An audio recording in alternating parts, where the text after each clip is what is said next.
Okay. Ready? Hey, what's up guys, it's your boy CB300 Challenger, and yes, as the title suggests this video, I managed to take my wife on the back of the brand new bike. She hasn't been on the back of my 300 yet. She went on the back of the 125 when I just passed my test. So, I mean, the same day I passed my test, I updated my insurance, and she jumped on the back, and she liked it. Obviously, it was different than riding the 300.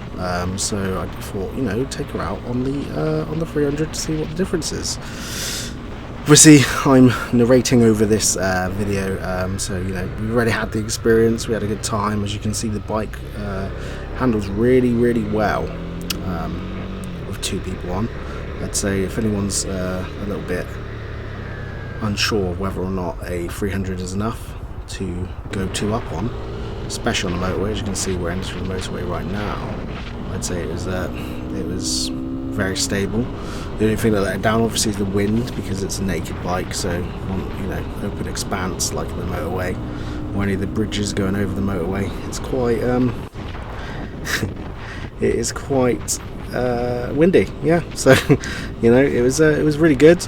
We decided to go to Exeter. I wanted to show her Bridge Motorcycles, a Honda retailer in the city, Alphington Road. Yeah, so she's never really been to a motorcycle dealership, so I thought I'd take her there. Thought we'd go down the motorway first thing because it's nice and quick.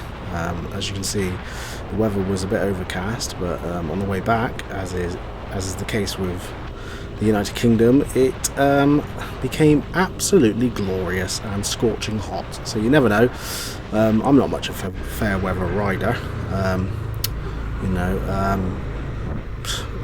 I ride at all weathers really, and so it doesn't really bother me. But for some people, might be a bit more wary of taking someone out in the rain. I wouldn't personally go with a pillion passenger in the rain.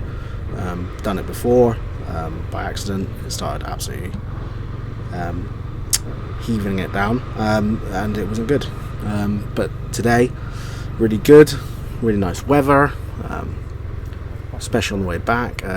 We're now approaching the world famous Bridge Motorcycles, where they have thousands and thousands of motorbikes, but more importantly they have a nice cafe.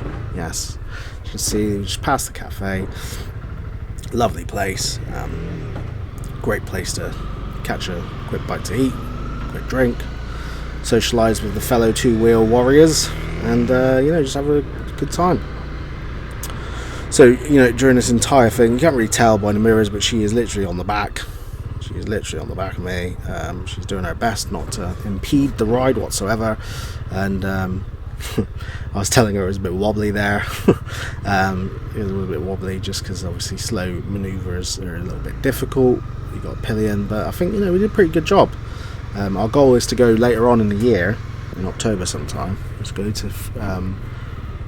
to either France or Ireland on the bike. I haven't decided which one yet.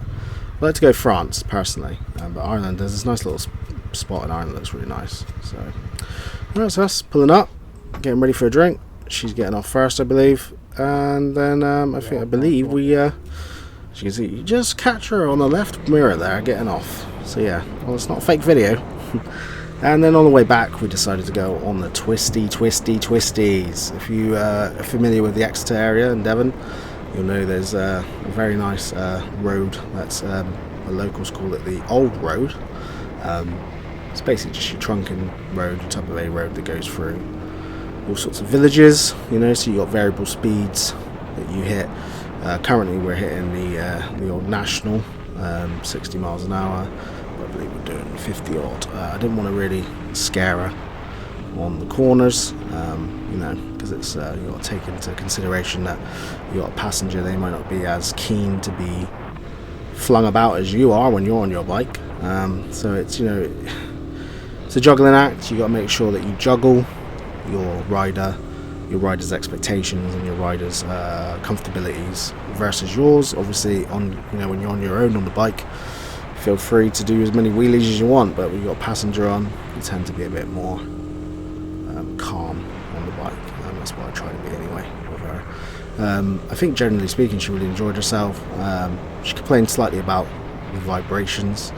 I didn't pick up many vibrations, to be fair, on the bike, but I guess the pillion foot pegs are usually not as well insulated. They don't tend to have those foot pads on the bike, on the peg, excuse me. So they tend to get more vibrations, I suppose. I didn't really feel the vibrations, but I guess when you're used to riding a bike, you've done thousands of miles on motorcycles, you tend not to really notice vibrations that much, unless you're on a big long journey that's stretching 3 hours long. You're going to definitely notice it. The only thing that, for my comfortability wise, it's just the seating position on that bike. The CB300R is a little difficult. Maybe difficult is the wrong word to use, but it's definitely challenging in the sense that your knees are always tucked in. It's not a cruiser by any means. It's a sports naked bike, and its purpose is to go and do exactly what we're doing right now, and that's going up these lovely hills, dips and turns, and really throw it in. As you can probably tell, I'm not really giving it my all. I'm not pulling the bike in, I'm not leaving in the corners, because I don't want her to get a bit scared. I mean, every time I change gears, and this might be me, to be fair, the bike did a little bit of a clunk. I think it's to do with the fact that I was a bit harsh on the clutch and the brakes. So it's and the bike's got quite a bit of torque. So when you're revving it up to change it into, like, let's say 5th to 6, it can really, once it bites in, it likes to take off. So I think I was very much aware of the fact that this was a possibility that she would clunk her head on to the back of mine, but she didn't. So she really enjoyed it. Trying to get, well, that was quite a nice lean there, actually, to be fair. I guess I was getting a bit more confident with her in the back, obviously, because you're carrying someone, precious cargo. You want to be a bit more gentle, the old throttle.